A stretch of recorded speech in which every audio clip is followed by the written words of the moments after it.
An arrogant rookie police officer believed that the badge on her chest was absolute power, that everyone had to submit without question. Little did she know, she was about to face someone whose name the entire police department whispered in fear, a black judge with an unexpected past. As the trial began, her confidence quickly crumbled. But in the end, who was truly on trial? Before we dive into this story, let us know where you're watching from. Share your city or country in the comments, and don't forget to subscribe. Tomorrow, we'll bring you another inspiring story, tailored just for you. The story begins. They say justice is blind, but in the Metropolitan Police Department, it had become something far worse, corrupt, calculating, and ruthless. For decades, a hidden network of officers had perfected the art of ruining lives with a badge, training rookies to see threats where there were none. They thought they had found the perfect recruit in Officer Savannah Evans, young, ambitious, and ready to follow their playbook. Then, one Thursday afternoon, she arrested Darnell Washington. She saw what she wanted to see, just another target, another statistic. What she couldn't see was that this single action would land her before Judge Marcus Harrison, the very judge who had turned his own wrongful imprisonment into a masterclass on exposing police corruption, the man they called the Scales, because in his courtroom, justice wasn't just blind, it was inevitable.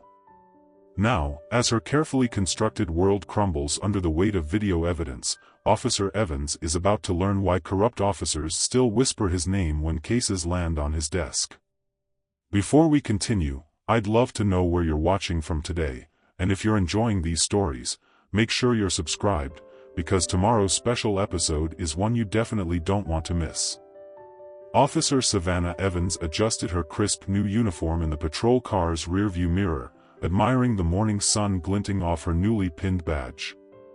The Metropolitan Police Department parking lot was already filling up for the morning shift, but she had arrived early, not to eagerly learn from her seniors, but to show them she was one step ahead. First day on solo patrol, she murmured, practicing the confident smile she had perfected during 4 months of field training. Time to show them what real police work looks like. As she walked through the station doors, a few seasoned officers nodded in greeting.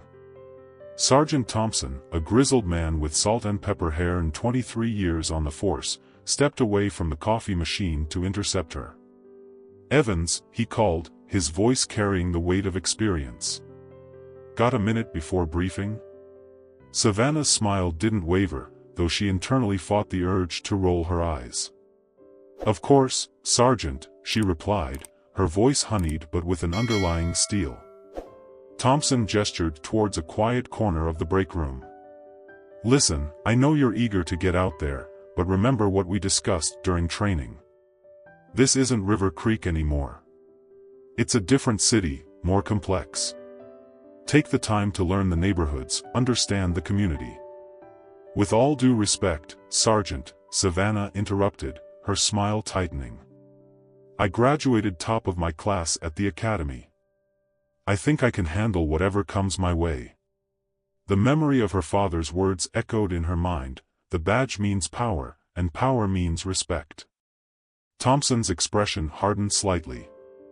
"That's exactly the attitude I'm worried about, Evans. This job isn't about." The briefing room doors swung open, and Lieutenant Chen's voice boomed across the station. "Roll call in 5 minutes. We'll finish this later," Thompson said, but Savannah was already walking away, her boots clicking purposefully on the linoleum floor.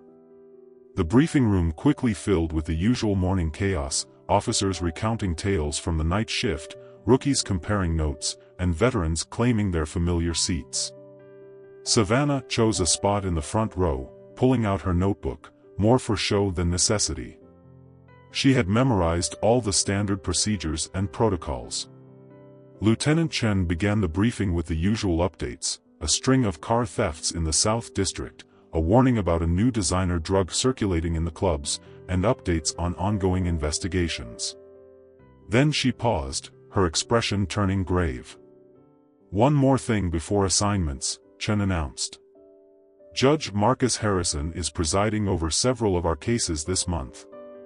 Those of you who've been around a while know him.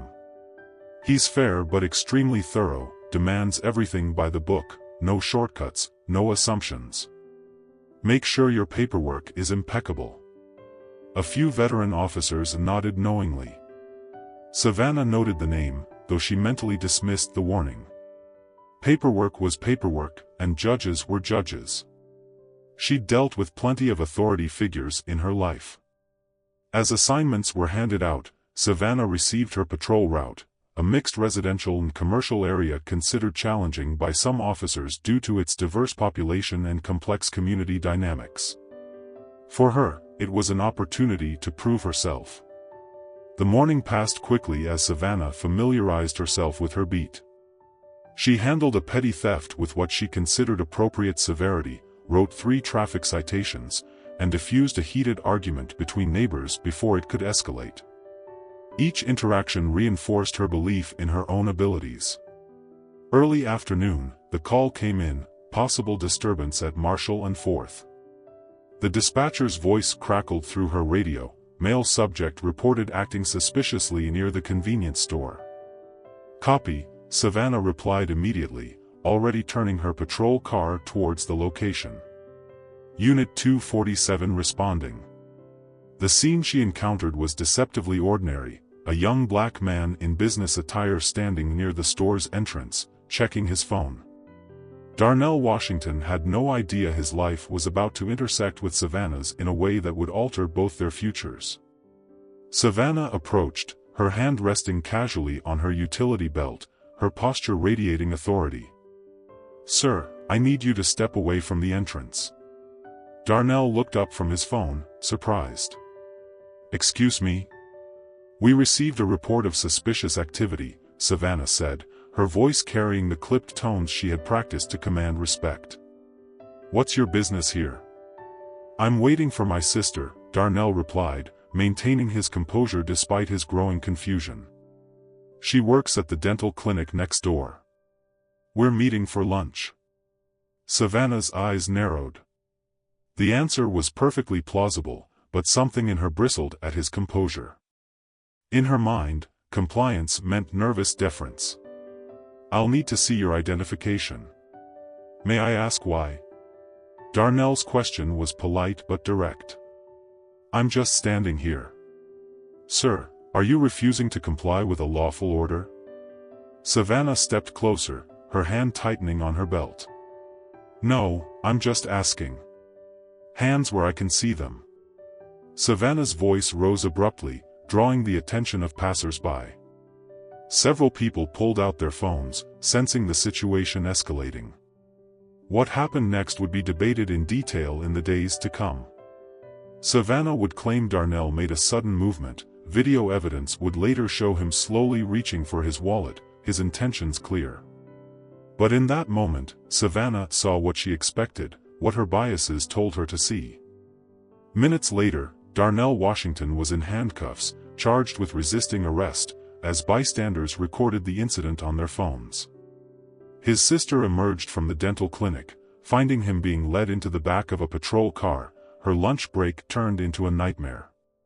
Back at the police station, Savannah filed her report with confident strokes, crafting a narrative that portrayed her as a vigilant officer and Darnell as an uncooperative subject who had escalated a routine interaction.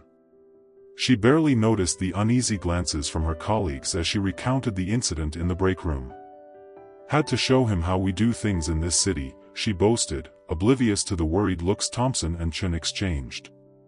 "Can't let them think they can ignore an officer's orders." Meanwhile, across town, Darnell's mother, Patricia Washington, sat in the modest office of Marcus Williams, a local defense attorney renowned for handling civil rights cases. Her hands trembled as she described the phone call she received from her daughter. "My son has never been in trouble," Patricia insisted, her voice strained with controlled emotion. "He's an accountant, Mr. Williams. He was just waiting for his sister for lunch." Marcus Williams listened intently, his expression growing increasingly troubled as he reviewed the preliminary report and witness statements on his tablet. "The arresting officer is Savannah Evans," he noted. "Looks like she's new to the force." Does that help us? Patricia asked, hopeful. Possibly, Marcus replied cautiously. Especially since the case has been assigned to Judge Harrison's court. Across town, in his chambers, Judge Marcus Harrison was reviewing the day's cases when Darnell Washington's file landed on his desk. The judge's dark eyes moved methodically over the report, his decades of experience allowing him to spot subtle inconsistencies, places where the narrative felt too neat, too rehearsed. He paused at Officer Evans's name, noting that this was her first solo arrest. Something about the language in her report caught his attention, the way she emphasized her authority and Darnell's perceived defiance, while glossing over the actual sequence of events. "Ms. Carson," he called to his clerk. "Please pull Officer Evans's training records and any available footage from this incident. I think we need to take a closer look at this one."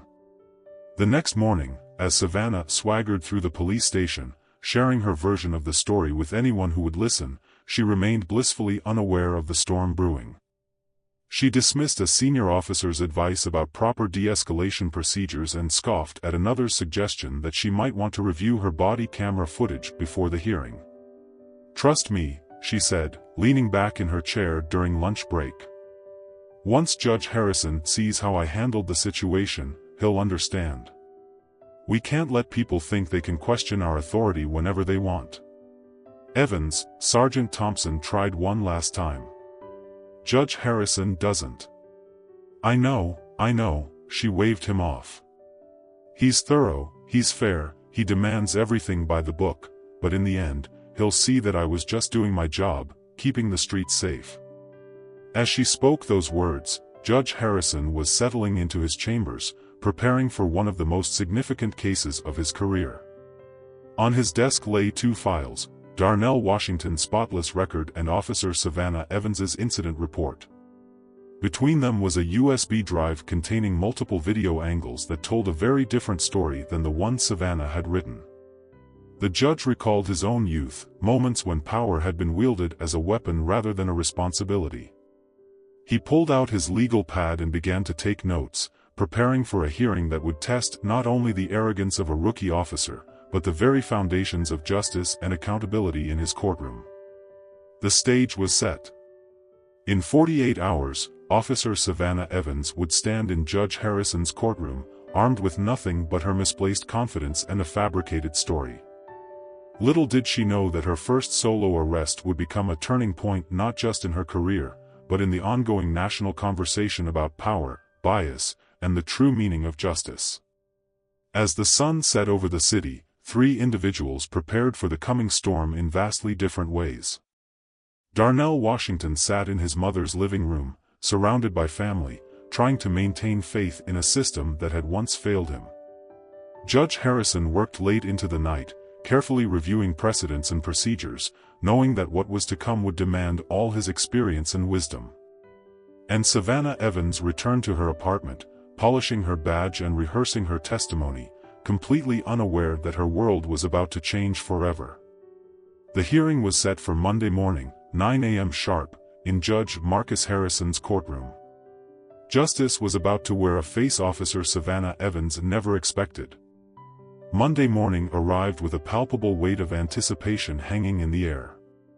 The courthouse steps buzzed with the usual morning crowd as Officer Savannah Evans ascended, taking the steps two at a time, her boots clicking on the worn marble. She had taken extra care with her appearance, her uniform pressed to military precision, her badge polished to a mirror shine, her blonde hair pulled back into a regulation bun, not a single strand out of place. A few of her colleagues from the precinct had gathered in the hallway outside courtroom 4B. Sergeant Thompson stood apart from the group, his expression somber as he watched Savannah approach. "Evans," he called softly. "A word." Savannah checked her watch. "Hearings in 20 minutes. "Sure, Sergeant, but make it quick. I want to review my notes one more time." Thompson led her to a quiet alcove. "Last chance to amend your report. If there's anything you want to clarify, seriously." Savannah cut him off with a laugh that echoed too loudly in the marble hallway. I appreciate your concern, but my report is perfect. Everything happened exactly as I wrote it. Even with the video evidence. Video doesn't show everything, Savannah replied, her voice laced with disdain. Judge Harrison will understand that we have to make split-second decisions in the field. Besides, I hear he's strict but fair. Thompson's weathered face tightened. You're not listening. The heavy courtroom doors swung open, and a court clerk stepped out. All rise in the matter of Washington versus the city. Judge Harrison's court is now in session. Savannah straightened her shoulders and flashed a confident smile at Thompson. Watch and learn, Sergeant. Inside the courtroom, the seats quickly filled. Darnell Washington sat at the defense table with his attorney, Marcus Williams. His family occupied the front row behind him, his mother, Patricia, his sister, Michelle, and several other relatives. They were dressed formally, their faces composed but tense. Savannah approached the prosecution table, where the city's attorney, Thomas Morton, was waiting. He was reviewing a thick file, his brow furrowed with worry. Officer Evans, he whispered as she sat down. I need to know if there's anything in these videos that might contradict your report. Anything. Mr. Morton, Savannah replied, her voice tinged with a hint of condescension. I assure you. All rise, the bailiff's voice cut through the murmuring conversations. The Honorable Judge Marcus Harrison presiding. Judge Harrison entered with measured steps, his black robe swirling around him. He was tall, with close-cropped graying hair, and dark skin etched with the dignified lines of age around his eyes and mouth. His sharp, observant eyes scanned the courtroom as he took his seat. Be seated, he said, his voice deep and clear. We're here today in the matter of Washington versus the city, concerning an arrest made by Officer Savannah Evans on Thursday afternoon.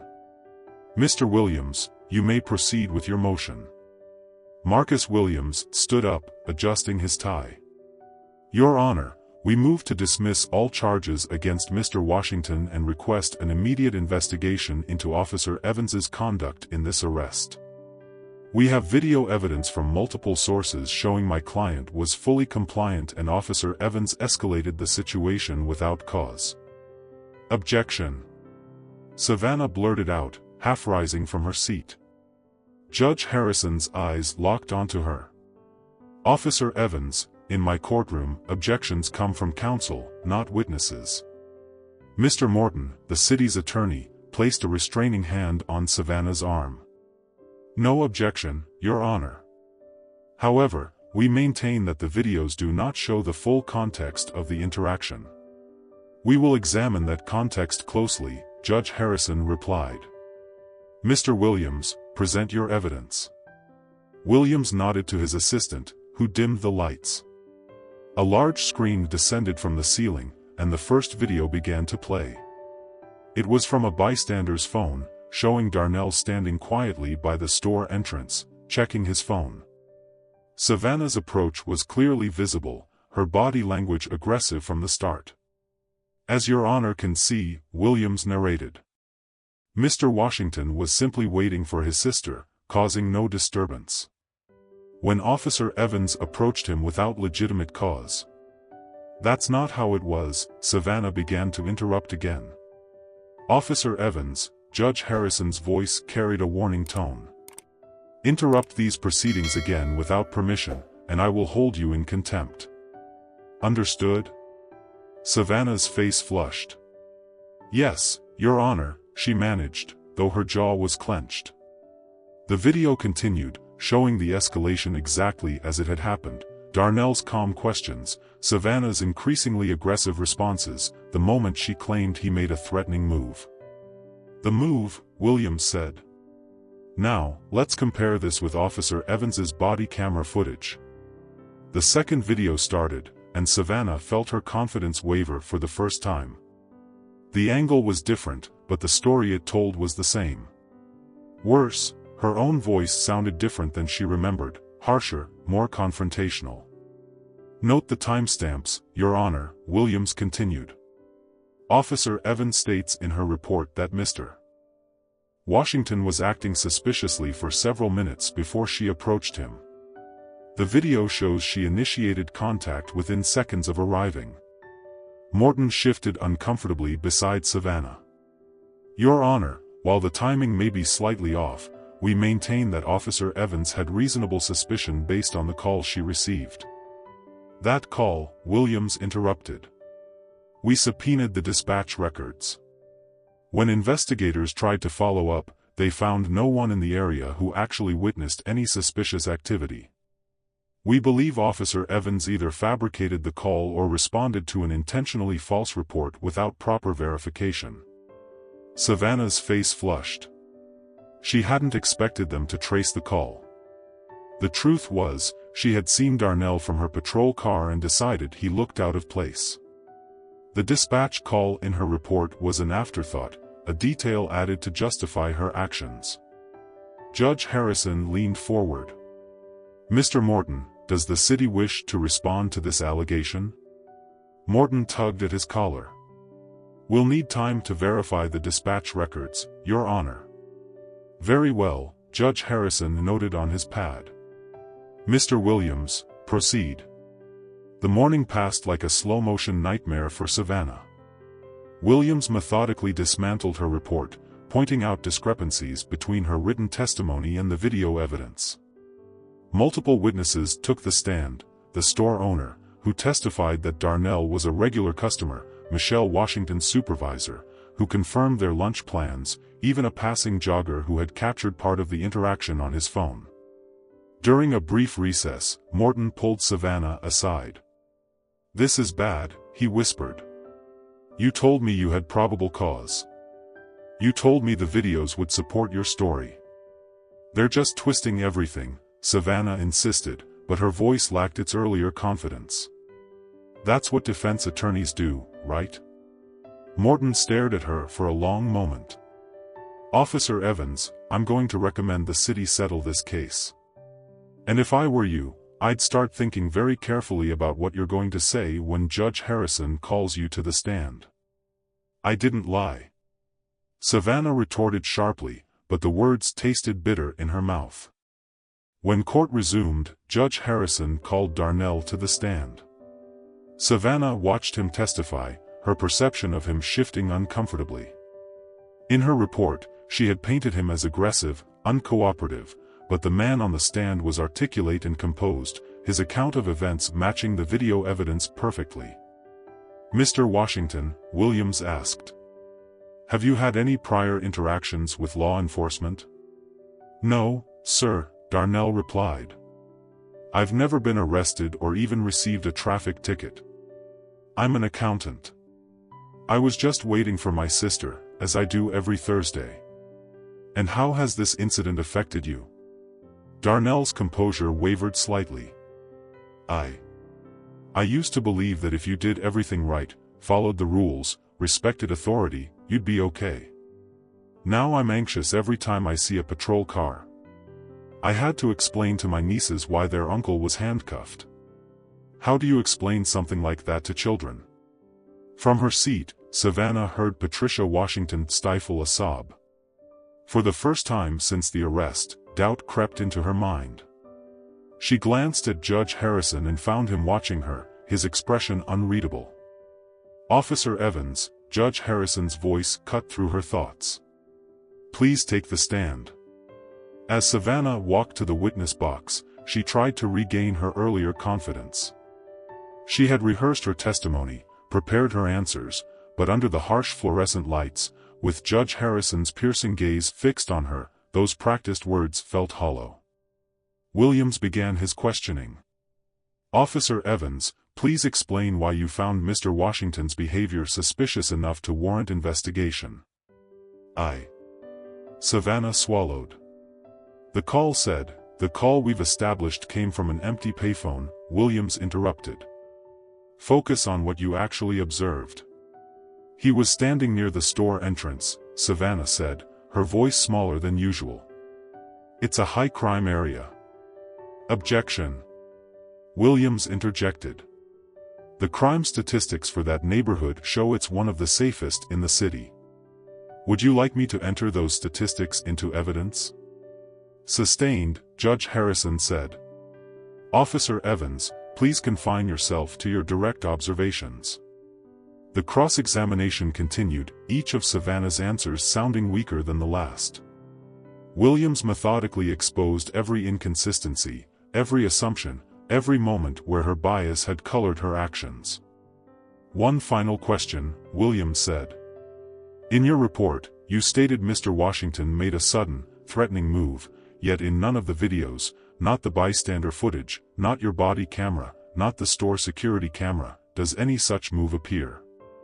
How do you explain this discrepancy? Savannah felt sweat bead on her forehead. The courtroom was silent, awaiting her response. She looked at Darnell, at his family, at Judge Harrison. The weight of the truth pressed down on her. I thought he was going to. She trailed off, unable to complete the lie. You thought? Judge Harrison's voice was soft but echoed to every corner of the courtroom. Officer Evans, in your report, you stated it as a certainty. No thoughts or beliefs. You wrote it as fact. Now you say you were mistaken? Savannah's voice cracked. I might have misinterpreted. Might have? Judge Harrison's tone sharpened. Officer Evans, you are under oath. Did Mr. Washington make a threatening move, or did you lie in your report? The silence stretched for what seemed like hours. Finally, almost inaudibly, Savannah whispered, No, sir, he didn't make that move. I'm sorry. Judge Harrison said, I don't believe everyone heard you. Please speak louder. Savannah's face burned with shame. No, Your Honor. Mr. Washington made no threatening move. I wrote what I thought would justify the arrest. The admission hung in the air like smoke. From the gallery, Savannah heard someone gasp. She couldn't bear to look at Thompson or her other colleagues. Judge Harrison's voice cut through the silence. With this admission, we will adjourn for the day. Mr. Morton, I expect the city's motion to dismiss all charges against Mr. Washington on my desk within the hour. Furthermore, I am ordering a full investigation into Officer Evans's conduct, both in this incident and any prior arrests she has made. He turned his full attention to Savannah, who seemed to shrink under his gaze. Officer Evans, remain in my chambers. We need to discuss the consequences of perjury in my courtroom. As the gallery began to empty, Savannah remained standing at the witness box. Her carefully constructed world of power and control had crumbled, leaving her to confront the truth of herself and her actions. Through the ringing in her ears, she heard Judge Harrison's final words before he retired to his chambers. This court will reconvene tomorrow morning at 9 a.m. Officer Evans, I suggest you use the intervening time to reflect on the true meaning of the oath you swore to protect and serve. This is not River Creek anymore, and I am not a judge who will turn a blind eye to the abuse of power, no matter who wields it or what badge they wear. The next morning, following Savannah's devastating testimony, the courthouse hallways buzzed with whispered conversations. Legal aides hurried past with stacks of files, and reporters gathered near the building's entrance, hoping to catch anyone involved in what they had begun to call the Evans case. Inside Judge Harrison's chambers, morning sunlight streamed through the blinds, casting striped shadows across his desk. He sat reviewing the latest evidence submitted, his reading glasses perched on the bridge of his nose. A soft knock interrupted his concentration. Come in, he called, not looking up from the documents. His clerk, Sarah Chen, entered with a fresh stack of papers. Your Honor, the investigative team has sent Officer Evans's full file from the River Creek Police Department. Judge Harrison took the file, noting its suspiciously thin profile. This is all of it? Yes, Your Honor, Sarah replied. According to the cover letter, several records were marked as lost during a recent system upgrade. Convenient timing, Judge Harrison murmured, making a note on his legal pad. What about the body camera footage from her training period? Technical issues. Apparently, most of it is corrupted. Judge Harrison removed his glasses, pinching the bridge of his nose. Call Judge Henderson from River Creek. I want to know if these technical issues are affecting any other officers' records. Meanwhile, in a small conference room down the hall, Marcus Williams sat with Darnell and his family, preparing for the day's testimony. The defense attorney spread several photographs across the table, snapshots from security cameras showing Darnell's regular Thursday visits to meet his sister. These establish his routine, Williams explained. Every Thursday for the past year, same time, same place. Officer Evans had no legitimate reason to consider his presence suspicious. Darnell nodded, but his attention was fixed on another document, Evans's incident report.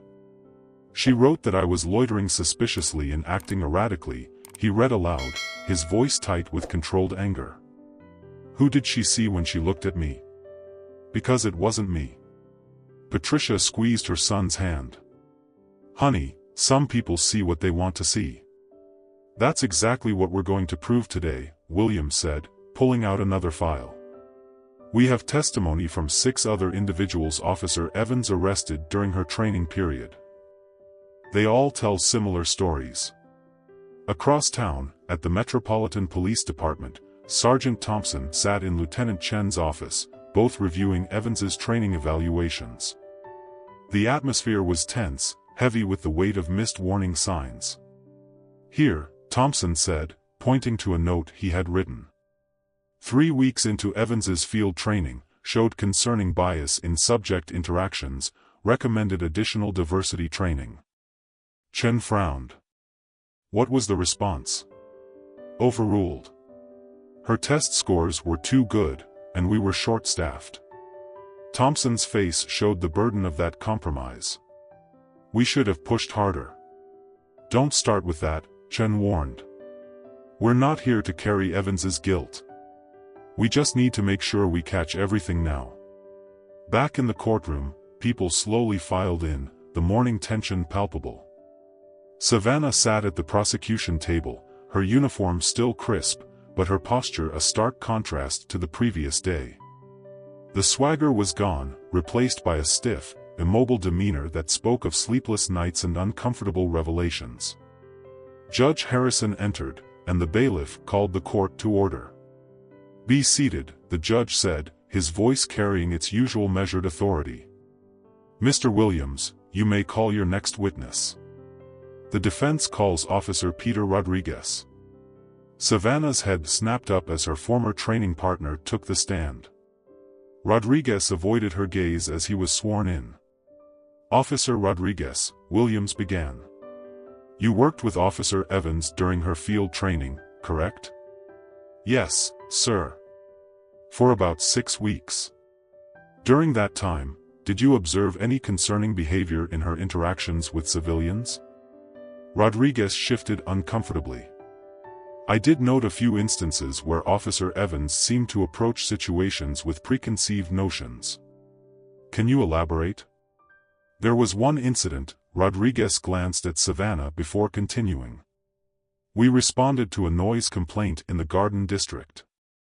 Even before we exited the car, Evans had decided it was likely gang-related because of the neighborhood demographics. It turned out to be a child's birthday party. Williams nodded. Did you report these concerns? I included them in my training evaluations, yes. And what happened? The evaluations were edited before the final submission. I was told we needed to focus on her technical proficiency, not subjective concerns. The questioning continued, painting a picture of systemic oversight and missed warning signs. After Rodriguez's testimony, 2 other training officers took the stand, each adding a piece to the puzzle of how Savannah's biases had been allowed to develop unchecked. During a brief recess, the city attorney, Morton, approached the defense table. Mr. Williams, a word. They stepped into a quiet corner, where Morton spoke in hushed tones. The city is willing to offer a settlement, full dismissal of charges, a written apology, compensation for Mr. Washington, and immediate termination of Officer Evans's employment. Williams's expression remained neutral. What about the wider investigation Judge Harrison ordered? That's complicated. The department is willing to implement additional training. No deal, Williams interrupted. This isn't just about Darnell anymore. You heard the testimony. How many other lives has she affected?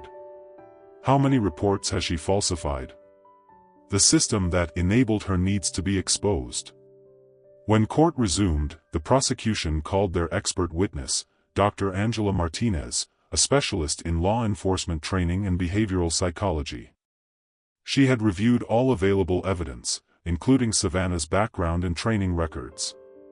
In my professional opinion, Dr. Martinez testified, Officer Evans's behavior demonstrates a clear pattern of confirmation bias and power complex, likely stemming from her background and reinforced by inadequate supervision during training. Can you elaborate? Morton asked, attempting to salvage something from the testimony. Officer Evans appeared to enter law enforcement with a rigid worldview of power and compliance. Instead of these assumptions being challenged and corrected during training, they were effectively reinforced by a system that prioritized technical proficiency over emotional intelligence and community engagement. Judge Harrison leaned forward. Dr. Martinez, in your review of Officer Evans's records, did you find any evidence that these issues were identified and addressed during her training?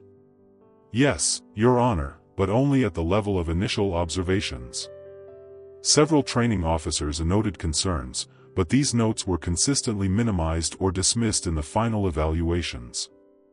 The afternoon brought more damaging testimony. A parking attendant from near the convenience store testified to regularly seeing Darnell waiting for his sister. The store owner provided months of security footage showing the same Thursday routine. Each witness added another crack to Savannah's already crumbling narrative. Finally, Williams called the day's last witness, Michelle Washington, Darnell's sister. Ms. Washington, Williams began. Please tell us about your Thursday lunches with your brother. Michelle's voice was steady but filled with emotion. We started having lunch together after our father passed away last year. He always said family needed to stick together, so every Thursday, Darnell would wait for me outside my work, and we'd go to lunch. Sometimes we'd just talk about our week, sometimes about Dad. It was how we kept his memory alive. And on the day of the incident, I was running a few minutes late because of a patient emergency. I tried to text Darnell, but when I got outside... Michelle paused, composing herself. When I got outside, he was in handcuffs. I tried to explain to Officer Evans that he was my brother, that we did this every week, but she wouldn't listen. She kept saying he was resisting arrest, but he wasn't. He didn't do anything wrong. The courtroom fell silent as Michelle described the scene of her brother being led into the patrol car, the helplessness she felt, the frantic call to their mother. Savannah stared at her hands, unable to lift her gaze as Michelle's testimony continued. Has this incident affected your Thursday lunches? Williams asked. We haven't been able to do it since, Michelle admitted, tears finally spilling over. Darnell won't go to that area anymore. We tried once last week, but he had a panic attack as soon as we parked. Officer Evans didn't just arrest my brother that day. She took something precious from our family. As Michelle stepped down from the witness stand, Judge Harrison called the day's final witness, Detective Sarah Martinez from Internal Affairs. Detective, Judge Harrison asked her directly. What has your investigation revealed about Officer Evans's prior arrests? Your Honor, we've identified 13 arrests during her training period that show similar patterns to Mr. Washington's case. In each instance, the initial reason for contact was questionable, and the situation escalated primarily due to Officer Evans's approach and demeanor. And the body camera footage from these incidents? Most of it is unavailable, sir. Either not properly uploaded or corrupted within the system. However, We did find civilian recordings of 3 incidents that directly contradict Officer Evans's written reports. Judge Harrison's expression darkened. And who is responsible for maintaining these records? That's where things get complicated, Your Honor. The chain of custody shows multiple handlers, unclear protocols, and a pattern of technical malfunctions that seem to affect certain officers' footage more than others. The implications of systemic issues hung heavily in the air. Judge Harrison made a few notes before addressing the courtroom. We will adjourn for the day. Tomorrow morning, I want to hear from the department's records supervisor and IT manager. Detective Martinez, ensure they have full documentation ready regarding these technical issues and chain of custody protocols. As people began to file out, Savannah remained seated. The weight of the day's revelations was evident in her posture. Her mask of confidence had completely shattered, replaced by a growing awareness of the damage she had caused. Judge Harrison watched her for a moment before speaking. Officer Evans. She startled, looking up. I expect you back here tomorrow morning. There are still questions you need to answer. Yes, Your Honor, she whispered. In the deepening shadows outside the courthouse, 3 conversations unfolded simultaneously. In his chambers, Judge Harrison spoke quietly with his clerk about subpoenaing records from River Creek. In the parking lot, Darnell hugged his sister, both finally allowing themselves to hope for justice. And in a dimly lit stairwell, Sergeant Thompson found Savannah sitting alone, her head buried in her hands. Evans, he said softly. She looked up, her eyes red and swollen. I didn't. I never meant to. I know, Thompson replied, sitting beside her. But meaning to hurt people and actually hurting them, sometimes that's worse. Because it means you didn't even think enough of them to consider how your actions would affect their lives. The truth of his words settled over her like a heavy blanket. In the spreading darkness, Officer Savannah Evans began to understand that the true measure of power wasn't how much you could wield, but how carefully you used it. Dawn broke over the city courthouse, painting the stone facade in shades of amber. Inside his chambers, Judge Marcus Harrison reviewed a stack of newly acquired documents, his morning coffee growing cold beside him. Each page seemed to add another layer to what had initially seemed like a straightforward case of police misconduct. A knock signaled the arrival of Sarah Chen. Your Honor, the records you requested from River Creek arrived overnight. Harrison accepted the thick manila envelope, noting the express delivery stamp. Did Judge Henderson provide any assistance? Yes, Your Honor. She included a personal note as well. Sarah handed over a sealed letter. Harrison scanned the note, his expression darkening. She says there's been pressure to restrict access to certain records. Interesting timing. He placed the letter in his desk drawer. What about the IT manager's report? Mr. Phillips is waiting outside with Detective Martinez. They've found something you need to see. The judge nodded. Send them in. Thomas Phillips, the department's IT manager, entered with Detective Martinez. Phillips was a nervous-looking man in his 50s, clutching a laptop to his chest like a shield. Detective Martinez's calm presence seemed to steady him as they took their seats. Mr. Phillips, Harrison began. I understand you've discovered some irregularities in the department's digital records. Phillips glanced at Martinez before speaking. Yes, Your Honor. Following your order to investigate the missing footage, I delved into our storage system. The corrupted files aren't random glitches. Explain. Phillips opened his laptop, turning it to display a series of complex logs. Someone accessed these files using administrative credentials. The corruption wasn't accidental, it was intentional. They used a program designed to corrupt specific video segments while leaving the metadata intact. Can you identify who accessed the files? That's where it gets complicated. Phillips scrolled through the logs. The credentials belong to Captain Robert Miller, but the access patterns don't match his normal usage. Someone else used his login. Harrison's eyes narrowed. And Captain Miller's current whereabouts? Administrative leave, Martinez replied. For the past 3 months, officially for stress-related health issues. Convenient, Harrison murmured. Mr. Phillips, how far back do these corrupted files go? At least 18 months, Your Honor. And it's not just Officer Evans's footage. We've identified similar patterns with several other officers, all with multiple civilian complaints filed against them. The implications hung heavily in the air. Harrison made a few notes before looking up at Detective Martinez. I want a full list of every officer with affected footage. Mr. Phillips, prepare a detailed report on the technical aspects of this tampering. We'll need both for today's hearing. As they left, Sarah Chen returned with another update. Your Honor, there's a reporter from the City Times requesting comment. The story about evidence tampering has been leaked. Harrison sighed. Tell them no comment until after today's proceedings conclude. And Sarah, ensure we have extra security in the courtroom. Across town, in a nondescript diner far from the courthouse, Sergeant Thompson sat across from Lieutenant Chen, both nursing long cold cups of coffee. How deep do you think this goes? Chen asked quietly. Thompson glanced around the nearly empty diner. Remember last year when Internal Affairs tried to implement that new body camera review protocol? Chen nodded. It was shelved. They said budget concerns. Budget had nothing to do with it. They were afraid of what they'd find.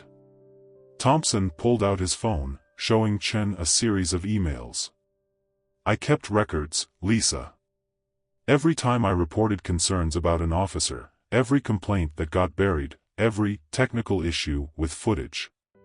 Why didn't you come forward sooner and report it? Report it to who? The people burying the evidence? Thompson's voice carried years of frustration. But now, with Judge Harrison involved. Chen studied her old friend's face. You're going to testify? Someone has to. Savannah isn't the disease, she's a symptom. Back at the courthouse, the morning session began with an unusual tension in the air. The gallery was packed, with several journalists among the spectators. Savannah sat at the prosecution table, looking smaller than ever in her uniform. Judge Harrison entered, his expression grave. Before we proceed, I want to address some new developments in this case. Mr. Williams, Mr. Morton. The attorneys approached the bench. Harrison spoke in hushed tones. Gentlemen, with the evidence of systemic tampering with police records, I am expanding the scope of this hearing. Mr. Morton, I understand this puts the city in a difficult position. Morton tugged at his collar. Your Honor, my instructions from the City Council need to be reassessed in light of this new evidence. Harrison cut him off. I'll give you an hour to consult with your superiors. This is no longer just about Officer Evans. As the attorneys returned to their tables, Harrison addressed the courtroom. Detective Martinez, please take the stand. Martinez was sworn in, her professional demeanor a stark contrast to the nervous energy filling the room. Detective, Harrison began. Please share your findings regarding the department's handling of digital evidence. Martinez outlined the technical details Phillips had uncovered, explaining how the selective tampering of footage created blind spots in oversight. As she spoke, Savannah seemed to shrink further, realizing she was just a small piece of a much larger puzzle. And regarding Officer Evans's cases specifically? Harrison asked. We reviewed all 13 previously identified cases, Martinez replied. In every instance of corrupted footage, we found civilian recordings that contradicted the official reports. Additionally, we've uncovered 27 more cases with similar patterns during her training period. A murmur rippled through the courtroom. Savannah's head snapped up, shock etched on her face. She had been unaware of many of these cases, incidents her training officers had handled while she observed, learning their methods. Your Honor, Williams stood. With this new evidence, the defense moves to add several witnesses to our list, individuals from these newly discovered cases. Granted, Harrison replied. Mr. Morton, the city attorney, looked flustered. Your Honor, the city requests a brief recess to. Denied, Harrison interrupted. Detective Martinez, please continue. As Martinez detailed the pattern of misconduct, a larger picture emerged. It wasn't just about one rookie officer's biases, it was about a system that had nurtured and protected those biases. During the lunch break, Savannah found herself alone in the courthouse restroom, splashing cold water on her face. The door opened, and she looked up, meeting Michelle Washington's reflection in the mirror. For a long moment, neither spoke. Then, Michelle broke the silence. Did you know? Savannah turned, water dripping from her chin. Know what? About the others, the other people whose lives you and your colleagues ruined. Did you know? Savannah's voice was barely a whisper. No. I mean, I knew some things weren't right, but I thought. She trailed off, realizing any explanation would sound hollow. Michelle's voice was steady but filled with controlled emotion. Do you know what the worst part is? Every Thursday, I look out my office window at lunchtime. Every Thursday, and every time I expect to see my brother standing there, checking his phone, waiting to hear about my day. But he's not there, and he might never be again. She turned to leave, then paused. Officer Evans, whatever happens in that courtroom, I hope you remember the moment you decided my brother wasn't worth treating like a human being. Because we'll never forget it. When court resumed, Sergeant Thompson took the stand. His testimony exposed years of ignored warnings and buried complaints. It wasn't just Officer Evans, he explained. The department has an unofficial policy. Certain officers are protected. Their body camera footage conveniently malfunctions. Civilian complaints get lost in the system, and anyone who raises concerns is quietly pressured to back down. And why are you coming forward now? Williams asked. Thompson's eyes found Savannah's. Because sometimes you have to decide what kind of cop you want to be, one who upholds the law or one who hides behind it. As the afternoon wore on, more witnesses took the stand. A parade of civilians shared stories eerily similar to Darnell's, routine encounters escalated by officer bias, reports that twisted the truth, complaints that vanished into bureaucratic voids.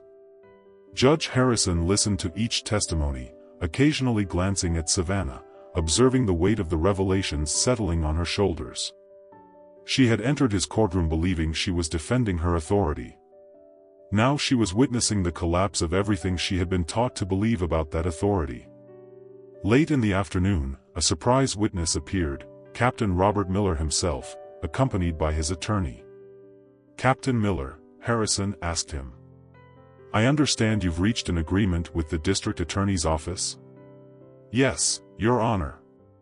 Miller's voice was weary but resolute. In exchange for immunity, I'm prepared to testify about the department's handling of misconduct complaints and digital evidence. What followed was a devastating account of systemic corruption.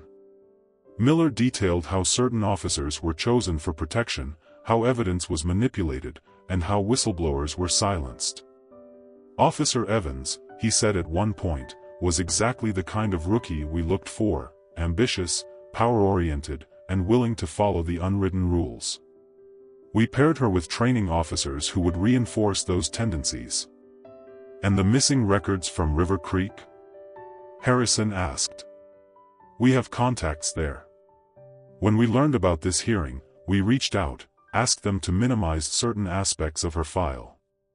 As Miller's testimony continued, Savannah felt the last pieces of her worldview crumble. Every certainty she had held about her role, her authority, her place in the system, was built on a foundation of corruption and bias. Judge Harrison called for a brief recess before the day's final witness. In the hallway, Darnell Washington stood with his family, listening as their attorney explained the case's far-reaching implications. "This isn't just about your arrest anymore," Williams told them. "Judge Harrison is going to use this case to force a complete overhaul of the department's oversight system, and Officer Evans?" Patricia Washington asked. Williams glanced towards where Savannah sat alone on a bench, staring into the void. "She's a small piece of a much larger problem, but sometimes it takes a small piece to bring down the whole structure." When court resumed, Judge Harrison addressed the packed gallery. "With today's revelations, this hearing will be expanded into a full investigation of the department's operations. Mr. Morton, I understand the City Council has requested time to prepare a formal response?" "Yes, Your Honor. They are prepared to announce a full review of all affected cases and implement new oversight procedures." "Not enough," Harrison replied firmly. "I am appointing a special master to oversee this investigation. Every case involving corrupted evidence will be reviewed. Every officer named in Captain Miller's testimony will be investigated, and every victim of this systemic abuse will have their day in court." He turned to where Savannah sat, looking lost in her rumpled uniform. "Officer Evans, while you are not solely responsible for this institutional failure, you are not absolved of responsibility for your actions. I am ordering your immediate suspension, pending a full review of your conduct. Furthermore, you will cooperate with the investigation, sharing everything you know about these practices." Savannah nodded numbly, understanding that her career in law enforcement was effectively over. As for Mr. Washington's case, Harrison continued, "All charges are dismissed with prejudice. Mr. Williams, you may file your civil suit at your convenience. The evidence presented here will be retained for those proceedings." As the judge prepared to adjourn, Savannah suddenly rose. "Your Honor, may I say something?" Harrison studied her for a moment before giving a curt nod. Savannah turned to face the Washington family, her voice trembling but stronger as she spoke. "I'm sorry. Not just for what I did to Mr. Washington, but for everything I represented. I thought power meant never having to question myself. I was wrong, and I will spend the rest of my life trying to make up for that mistake." Judge Harrison let her words hang in the air before delivering his final statement. "This court is adjourned until Monday morning, when we will begin examining the full scope of this misconduct. I remind everyone present that this investigation is ongoing, and all evidence must be preserved." As people filed out of the courtroom, Savannah remained standing, watching Darnell and his family leave together. Michelle's words echoed in her mind, every Thursday, and she finally understood the true weight of what she had done, not just to one family, but to countless others whose stories were only now coming to light. Outside, the setting sun cast long shadows across the courthouse steps. Judge Harrison watched from his chamber's window as reporters gathered, knowing that tomorrow's headlines would only tell a fraction of the story. The real work, the slow, painful process of rebuilding trust and accountability, was just beginning. Rain pattered against the records room windows as Savannah hunched over a computer terminal, her fingers flying across the keyboard. The clock on the wall read 2:17 a.m., but she barely noticed. She had been here for hours, digging through public records, news archives, and any database she could access. Her target, Judge Marcus Harrison. Desperation had driven her here. After 3 sleepless nights, the investigation was dismantling everything she had built, everything she believed in. But if she could find anything to discredit the judge. A news article from 35 years ago caught her eye. The headline made her pause: "Local teen exonerated after 3 months in detention." The grainy photo showed a much younger Marcus Harrison being embraced by his parents outside the courthouse. Savannah leaned closer, reading intently. According to the article, a 17-year-old Marcus Harrison had been wrongly arrested for a convenience store robbery. Despite multiple witnesses placing him at a school event at the time of the crime, he had spent 3 months in juvenile detention before being exonerated. Her phone vibrated, a text from Kevin Nash, a journalist she had contacted earlier. Got your message. Meet me at Riverside Diner in 20 minutes. Savannah glanced at the time, then back at the article. I'm on my way, she texted back. The diner was nearly empty when she arrived. Harsh fluorescent lights glared off the rain-streaked windows. Nash sat in a corner booth, laptop open, coffee growing cold beside him. He was younger than she expected, fresh out of journalism school perhaps, hungry for his first big story. Officer Evans, he greeted her, eyes lighting up with anticipation. You said you had something on Judge Harrison. Savannah slid into the booth, pushing a USB drive across the table. His juvenile records are sealed, but I found this news article. You know he was arrested as a teenager? Nash's fingers hovered over the laptop keys. That's public record. What makes it newsworthy? Think about it, Savannah urged.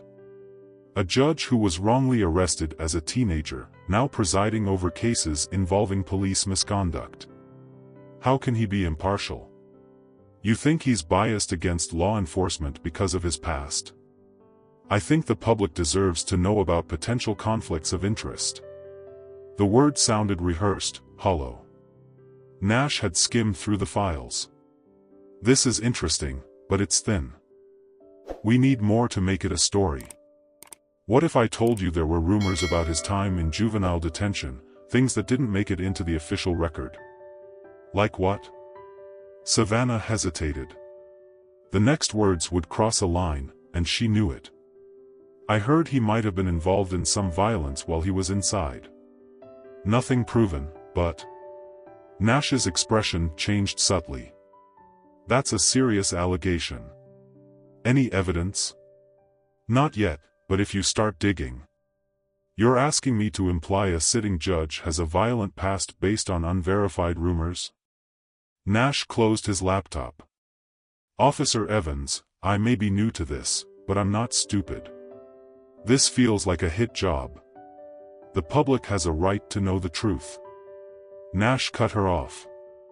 Not manufactured scandals. He stood up, gathering his things. Anyway, I hope you find a better way to deal with this. Savannah watched him leave, the rejection stinging more than she expected. But she wasn't done. She had other contacts, other journalists who might be willing to run with the story. By morning, she had made 3 more calls. Each ended similarly to her meeting with Nash. But her final contact, a blogger known for his controversial takes on local politics, showed interest. Send me what you have, he said. No promises, but I might be able to work with this. Savannah emailed him the files from the police station computer, adding her own anonymous source quotes about concerns regarding the judge's impartiality. Her hand trembled as she hit send, knowing she was committing career suicide if caught. But she felt trapped, desperate to find any way to undermine the investigation's credibility. She hadn't expected things to move so quickly. By midday, the blog post was live, exclusive, Judge Harrison's hidden past. Can we trust his judgment? The article was sensational, implying dark undertones about Harrison's juvenile detention and questioning whether his past created a vendetta against law enforcement. The story spread across social media like wildfire, embellished with added details with each share. Local news stations began calling the courthouse for comment. Protesters from pro-police groups gathered outside, demanding Harrison's recusal from the investigation. Judge Harrison was in his chambers when Sarah Chen brought him printouts of the spreading scandal. He read them in silence, his expression unreadable. Should we issue a statement? Sarah asked. No need, Harrison replied calmly. Have the court clerk inform everyone that court will begin 30 minutes early tomorrow. And Sarah, make sure Officer Evans is informed. The next morning, the courtroom was packed, overflowing. Journalists filled the back rows, cameras at the ready. Savannah sat rigidly at the prosecution table, trying to ignore the knowing glances from her colleagues. Everyone seemed to suspect the source of the leaked information. Judge Harrison entered precisely at 8:30 a.m. The usual "all rise" call carried a particular tension. "Be seated," Harrison said, his voice carrying its usual measured authority. "Before we continue with the investigation, I want to address the recent media attention regarding my personal history." An expectant murmur rippled through the gallery. Savannah held her breath. 35 years ago, I was wrongly arrested for a crime I did not commit. I spent 3 months in juvenile detention before being exonerated. These facts are a matter of public record, though someone has recently attempted to embellish them with baseless allegations. He paused, his gaze sweeping across the courtroom. What is not a matter of public record is what I learned during those 3 months. I learned what it feels like to be powerless in a system that presumes guilt. I learned that power without accountability is nothing more than institutionalized bullying, and I learned that justice delayed is too often justice denied. The courtroom was utterly silent. Those lessons shaped my career choices, which is why I was a public defender before taking the bench, which is why I'm known for my thorough examination of evidence, and which is why I will not recuse myself from this investigation. His eyes found Savannah's. Someone hoped that by exposing my past, they would discredit this investigation. They failed to understand that my experiences don't bias me against law enforcement. They make me uniquely qualified to recognize the difference between proper policing and the abuse of power. Savannah felt herself shrink under his gaze, realizing too late the magnitude of her error. "Now," Harrison continued, "let's discuss how these sealed juvenile records were accessed and who provided them to certain media outlets." IT manager Phillips was called to testify first. He detailed the unauthorized database searches conducted from the police station records room computer at 2:17 a.m., using Savannah's login credentials. Next was Kevin Nash, the young journalist, who testified about his meeting with Savannah at the diner. His testimony was followed by emails from other journalists she had contacted, each documenting her attempts to peddle the story. Finally, the blogger who published the article was called, and under oath, he admitted to embellishing the story based on Savannah's suggestions, adding unfounded claims of violence she had implied but never directly stated. As the evidence mounted, Savannah felt the last vestiges of her professional reputation crumble. She had crossed a line, violated ethical boundaries, and for what? To discredit a judge whose only crime was seeking truth and accountability. During a brief recess, she faced Judge Harrison in a quiet hallway. For a long moment, neither spoke. "Why?" he finally asked, his voice more sorrowful than angry. I thought if people questioned your impartiality." "You were wrong," Harrison interrupted. "Do you know what I remember most from my time in detention? Not the fear, not the isolation. I remember Officer Thomas Thompson, the guard who noticed me reading law books in the library. Instead of mocking me like the others, he brought me more books, said if I was going to learn the law, I should understand all sides of it. He taught me that wearing a badge doesn't make someone good or bad, it's how they use the power that comes with it." Savannah felt tears threaten to spill. "I just wanted to protect my career." "No," Harrison replied gently. "You wanted to protect your illusions about what that career meant. There's a difference." When court resumed, Harrison directly addressed the attempt to discredit him. This court will not be swayed by attempts at character assassination. However, Officer Evans's actions in accessing sealed records and attempting to peddle false stories demonstrate a disturbing pattern of ethical violations. This will be added to the ongoing investigation into her conduct. The rest of the day brought more revelations about the department's corruption, but Savannah barely heard any of it. She was lost in thought, replaying her own journey from an idealistic academy graduate to someone who would try to ruin a man's reputation to protect a broken system. Late in the afternoon, as the day's proceedings were drawing to a close, an elderly man entered the courtroom. Judge Harrison's face registered a rare surprise. "Officer Thompson," he said softly. Thomas Thompson, now in his 70s, smiled from the gallery. Been following the case in the papers, Your Honor. Thought you might need a friendly face today. Harrison's composure wavered slightly. Court will take a 15-minute recess. In his chambers, Harrison and Thompson shared a brief but emotional reunion. Savannah, watching through the doorway, finally understood what true power looked like.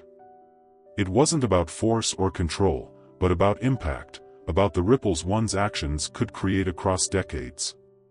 When proceedings resumed, Thompson remained in the gallery, a living reminder of how single acts of kindness or cruelty could shape lives forever. Judge Harrison closed the day with a statement that would be quoted in news articles for weeks to come. 35 years ago, I was a teenager in detention, believing the system was too corrupt to be redeemed. One person showed me that in any system, however flawed, there are people working to make a positive difference. Today, we're not just investigating misconduct, we're creating an opportunity for positive change. How we use that opportunity will define us more than any past mistakes. Those words struck Savannah like a physical blow. She thought of Darnell Washington, of all the others whose lives she had impacted. She had tried to ruin a good man's reputation to protect her own, only to find that his past didn't make him weaker, but stronger, more qualified to judge her actions and their consequences. As people filed out of the courtroom, Thompson paused beside her. You know, he said gently, 35 years ago, I saw another young person letting fear and pride drive them to make bad choices. Do you want to know what I told him? Savannah looked up in surprise. What? That it's never too late to choose a different path. That one mistake, or even many mistakes, doesn't have to define your whole story. He glanced towards Harrison's chambers. He proved me right. Maybe you can too. The rain had stopped as Savannah left the courthouse. The setting sun broke through the clouds, casting long shadows across the steps. She paused, looking back at the building where her attempts at deception had turned into a lesson on truth, justice, and the long arc of consequences. Her phone vibrated, a text from Marcus Williams, scheduling her deposition for the civil suit. Another step in the long process of accountability awaited. But for the first time since the investigation began, she felt something other than fear. A sharp knock echoed through Savannah Evans's apartment at 6:15 a.m. She was already awake, sitting at the kitchen table with an untouched cup of coffee. At the sound of the authoritative voice, FBI, open up, her hand trembled as she complied. Four agents in dark jackets entered, their badges glinting in the early morning light. The lead agent, a woman with steel-gray hair and sharp eyes, produced a warrant. Officer Savannah Evans, you are under arrest for tampering with evidence, obstruction of justice, and conspiracy to violate civil rights under the color of law. As they led her out in handcuffs, Savannah noticed her neighbors watching from behind curtained windows. Her patrol car sat in the driveway, a vehicle she would no longer drive. Across town, similar scenes played out at other addresses. Captain Miller, despite his immunity agreement, was taken into custody on additional charges uncovered during the investigation. 3 training officers were arrested. Even IT manager Phillips was brought in after evidence suggested he was more involved in the cover-up than he had admitted. In his chambers, Judge Harrison reviewed the federal arrest warrants. U.S. Attorney Anderson Chen, no relation, sat across from him, explaining the scope of the federal investigation. The evidence tampering wasn't limited to your jurisdiction, she explained. We found similar patterns in departments across 3 states. Your case opened it all up. Harrison studied the files. The River Creek connection, precisely. Exactly. Officer Evans's former department was the key. Once we started pulling those threads, Chen spread out a diagram showing links between multiple police departments. It's a network. They share techniques, technology, even personnel. How long has this investigation been ongoing? 8 months. We were building our case slowly until your investigation forced their hand. The blog post attempting to discredit you, that spooked some of our targets. They started making mistakes. A knock interrupted them. Sarah Chen entered with urgent news. Your Honor, federal agents just raided the police station. They're seizing all computer equipment and files. Harrison nodded. Ensure today's hearing is moved to the federal courthouse, and contact Mr. Williams. His civil case just got a lot bigger. At the FBI field office, Savannah sat in an interrogation room, still trying to process the morning's events. The door opened, and the lead agent, who had introduced herself as Special Agent Monica Torres, entered with a thick file. Let's talk about River Creek, Torres said, taking a seat. Specifically, about what happened there before you transferred. Savannah's throat was dry. I don't know what you're talking about. Torres opened the file, pulling out a photo.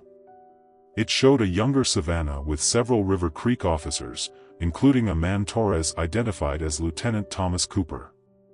Cooper ran this network for years, Torres explained, identifying officers with the right mindset, training them in evidence manipulation, report fabrication, selective enforcement, then placing them in departments across the region. I never. Savannah began. Never knew about the network, or never thought you'd get caught. Torres spread out more photos.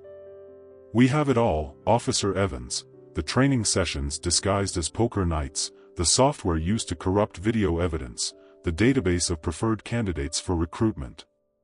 Savannah stared at the evidence of a conspiracy she had participated in, even if she hadn't fully understood its scope. I thought it was just about protecting officers doing their jobs. Is that what you told yourself? Torres's voice was surprisingly gentle. Arresting people without cause, fabricating evidence, violating civil rights, that's just doing your job. In another interrogation room, Phillips was breaking down. They approached me right after I was hired, he confessed. Said if I wanted to keep my job, I needed to be a team player. It started small, just video files that occasionally needed to disappear. Then they wanted me to install their software. Captain Miller, despite his earlier immunity deal, found himself facing new federal charges. His lawyer sat stone-faced as U.S. Attorney Chen outlined the evidence linking him to the larger conspiracy. Your immunity covered department misconduct, Chen explained. It doesn't extend to federal felonies. We have emails, financial records, travel documents, all showing your role in expanding this network. The federal courthouse buzzed with activity as local media caught wind of the raids. Judge Harrison's expanded investigation had turned into something much larger. In the main courtroom, now packed with federal prosecutors, defense attorneys, and journalists, the full scope of the conspiracy began to emerge. U.S. Attorney Chen addressed the court. What began as an investigation into a single officer's misconduct has exposed a systemic effort to subvert justice across multiple jurisdictions. This network identified and recruited officers who showed a willingness to abuse their power.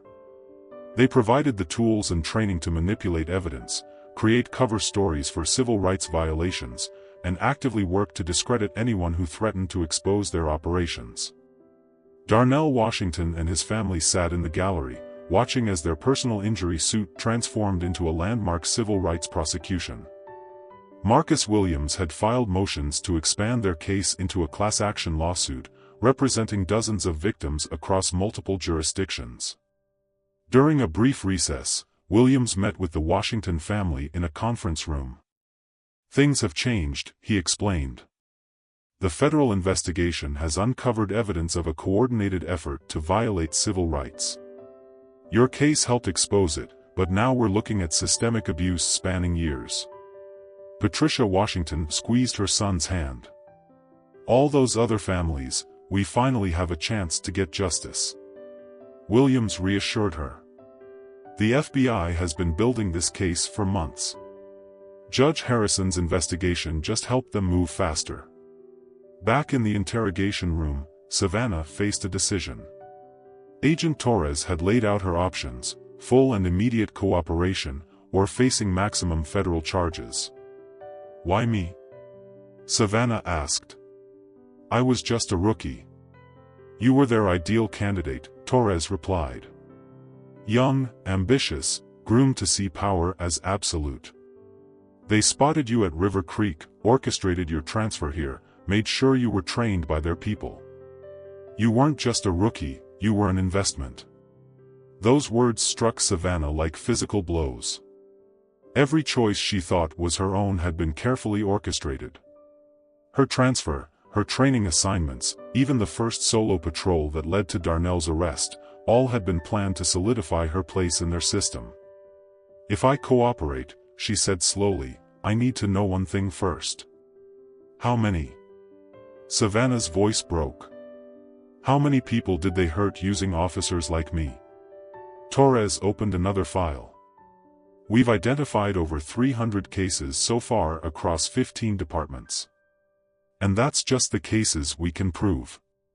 Savannah thought of Darnell Washington, multiplying his experience by 300.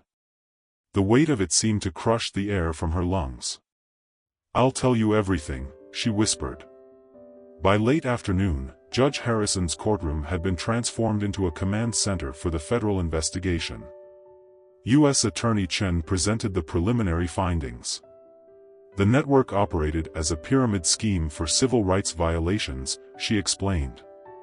Senior officers identified recruits who showed promise, complaints of excessive force, patterns of racial profiling, resistance to oversight. These recruits were mentored, trained in evidence manipulation, and eventually placed in positions to recruit others. Judge Harrison listened intently as Chen detailed how the conspiracy spread. They created a shadow training program.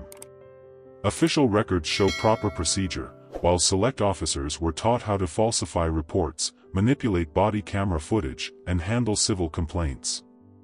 They even had a point system. Officers earned points for successful arrests that wouldn't stand up to proper scrutiny.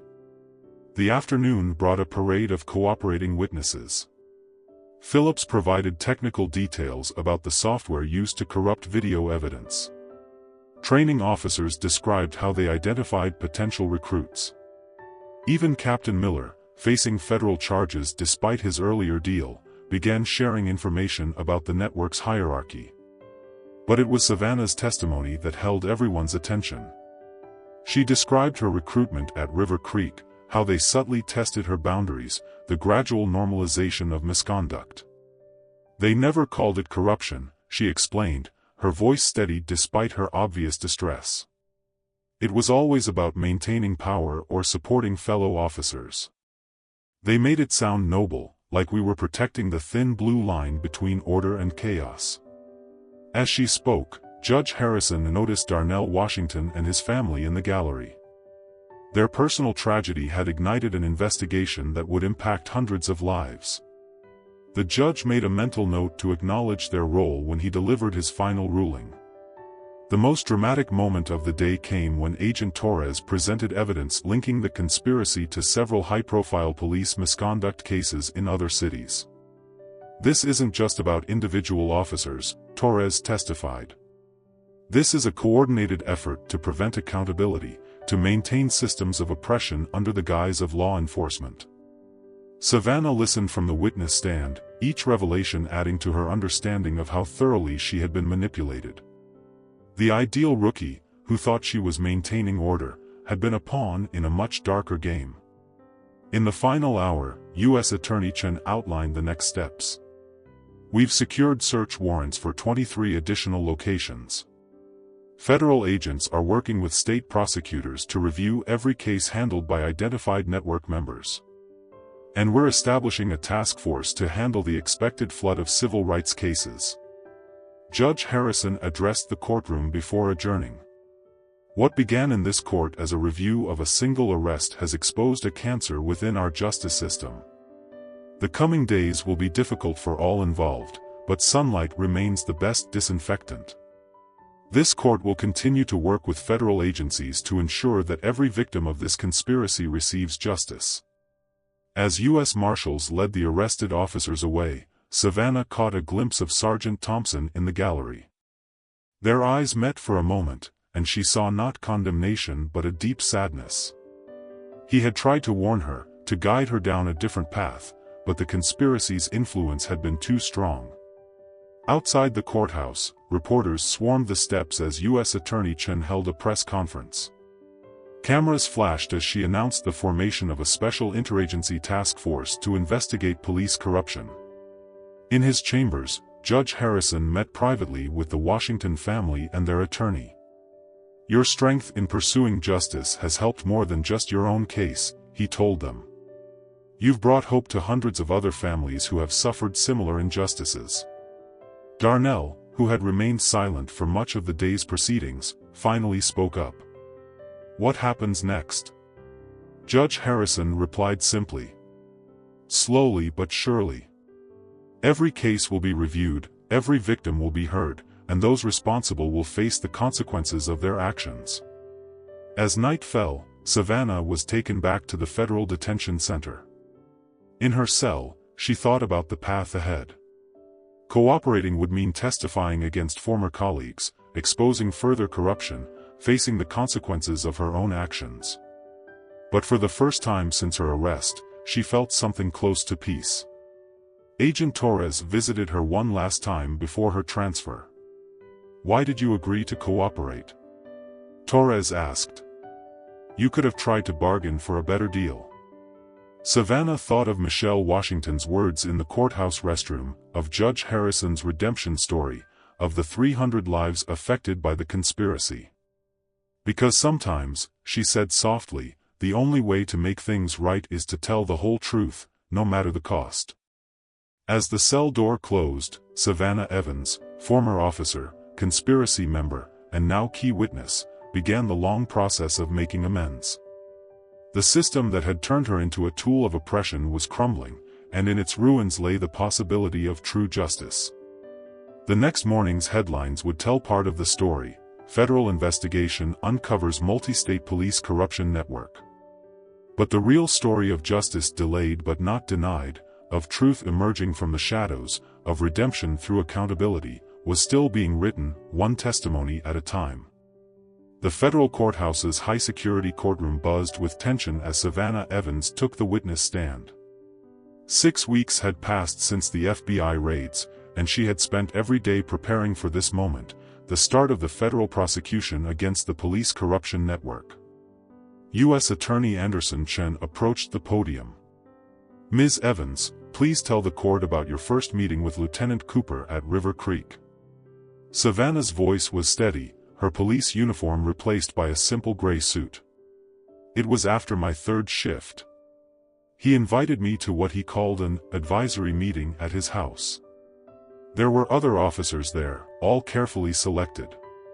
"What happened at these meetings?" "They started with subtle discussions about maintaining power, protecting fellow officers. Then they introduced what they called practical techniques for handling difficult situations." "Can you be more specific?" Savannah took a deep breath.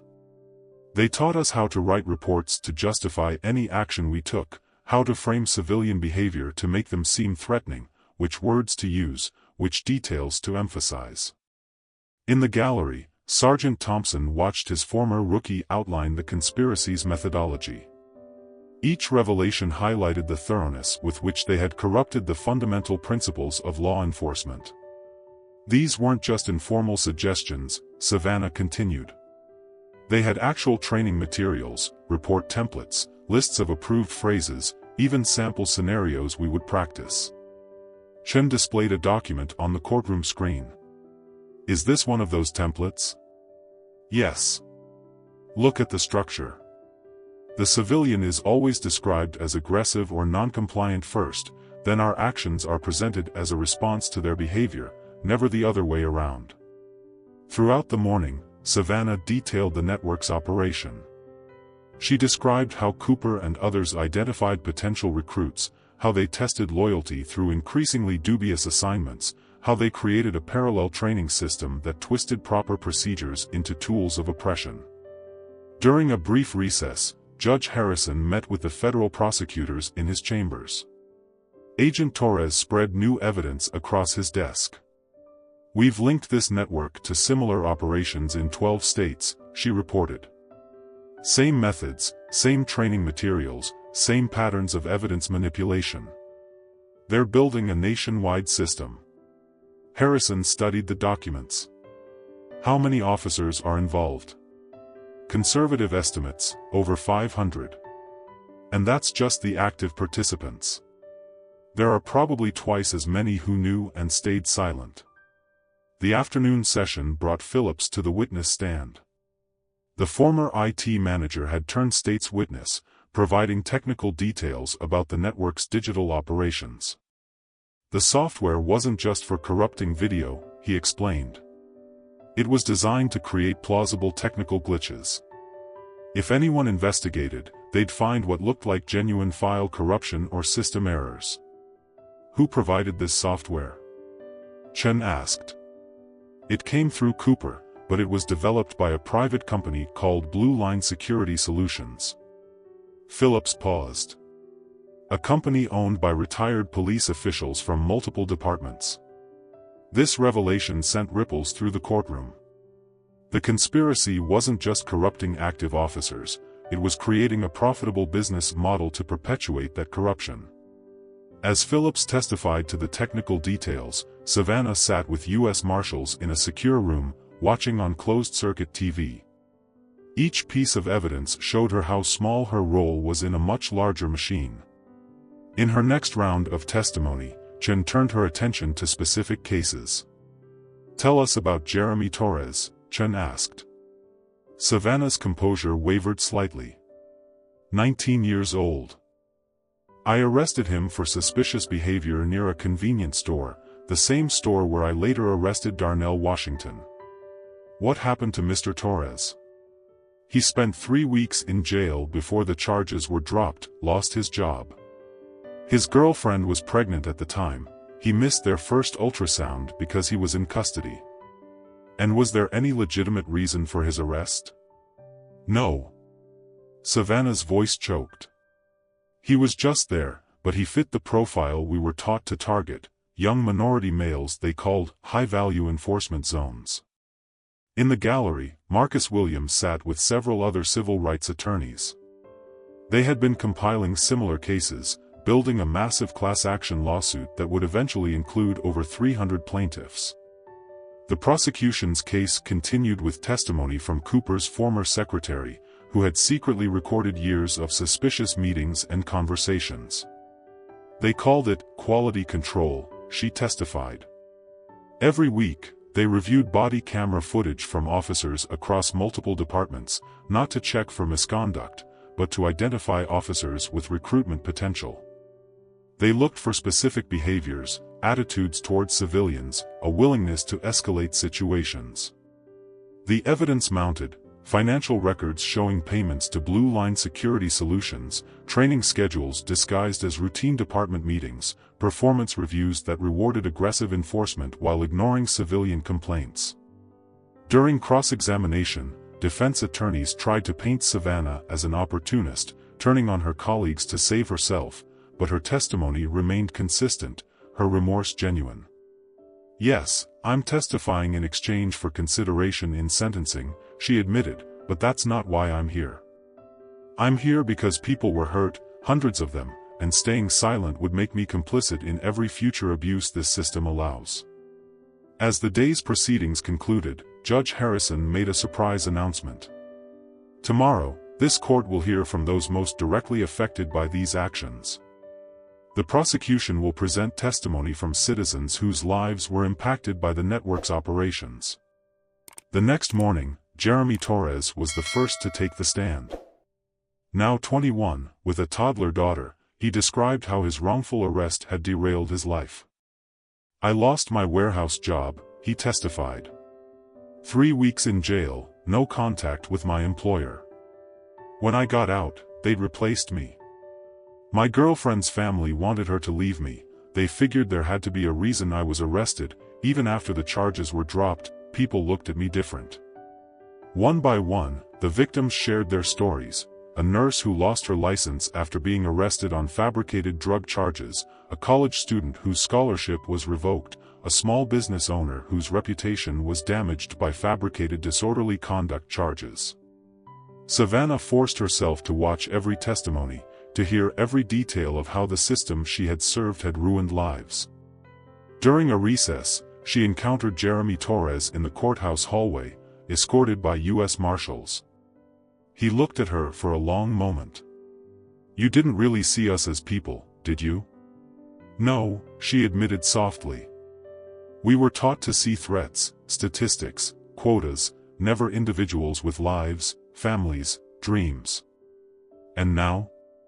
Now I see it all too clearly, and I will spend the rest of my life trying to make it right." The prosecution's case concluded with testimony from civil rights experts, who outlined the broader societal impact of targeted enforcement and systemic bias. They presented data showing how the network's operations had disproportionately affected minority communities, creating a cycle of distrust and fear. In her closing argument, U.S. Attorney Chen addressed the larger picture. This case isn't just about corrupt officers or manipulated evidence. It's about the deliberate perversion of justice itself. The defendants didn't just break the law, they systematically undermined the principles of equal protection and due process. The jury deliberated for 3 days.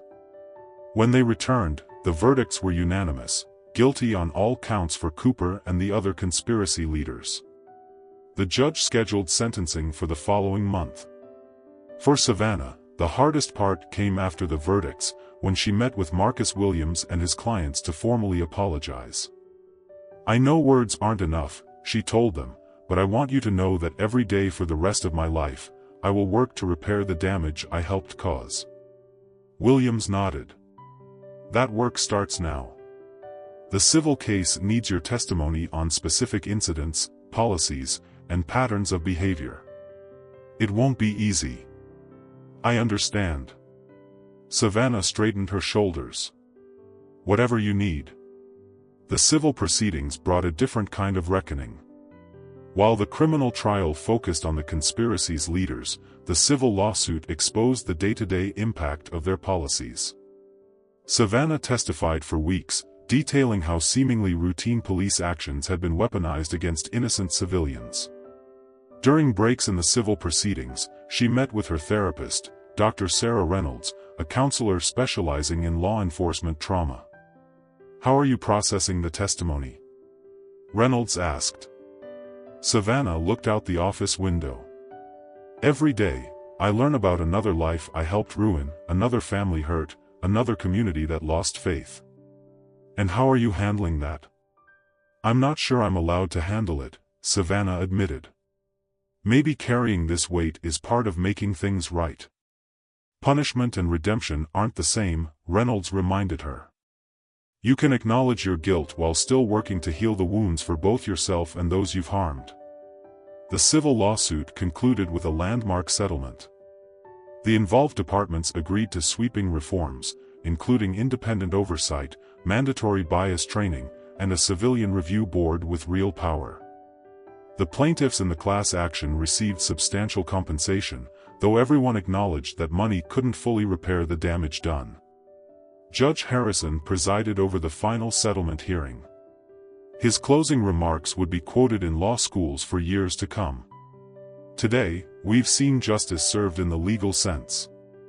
But true justice demands more than verdicts and settlements.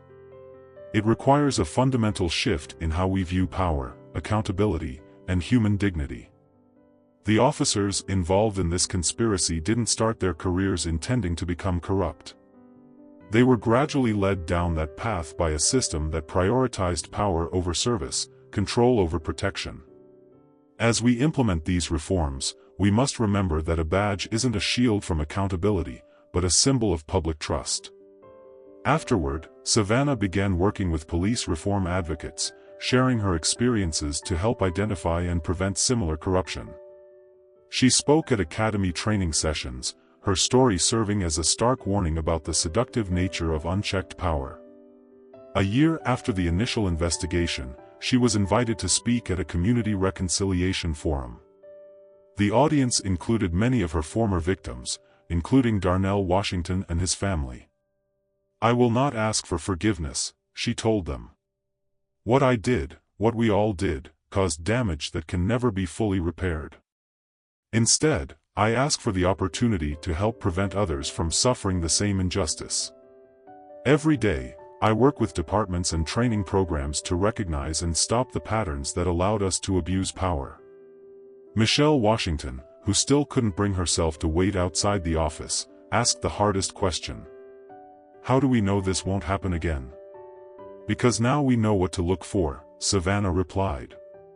"The subtle ways power can be corrupted, the small compromises that lead to bigger ones, the importance of genuine accountability. But most importantly, because people like your brother had the courage to stand up and demand justice, no matter the cost."